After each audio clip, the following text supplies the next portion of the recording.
Le diable dit à Jésus, « Si tu es fils de Dieu, jette-toi en bas, car il est écrit, il donnera des ordres à ses anges à ton sujet, et ils te porteront, de peur que tu ne heurtes ton pied contre une pierre. » Jésus lui dit, « Il est encore écrit, tu ne tenteras pas le Seigneur ton Dieu. » Matthieu 4, 6, 7.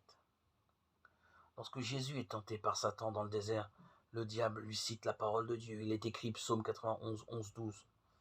Mais il la cite de façon incomplète et hors de son contexte.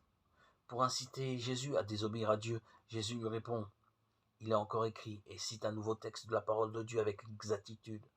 Alors Satan s'incline, puis s'en va.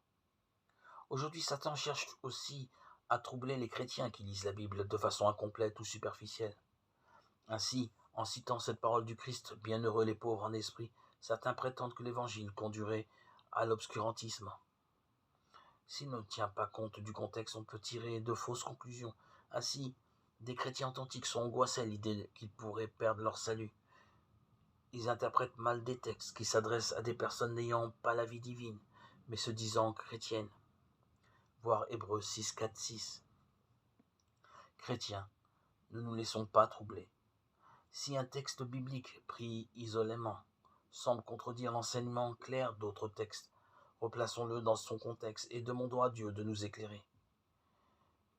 Il ne manquera pas de le faire. La parole de Dieu est un tout, cohérent et vrai. Psaume 19, 9.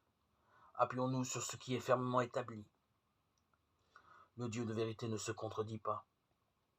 Lisons la Bible attentivement, laissons chaque texte à sa juste place.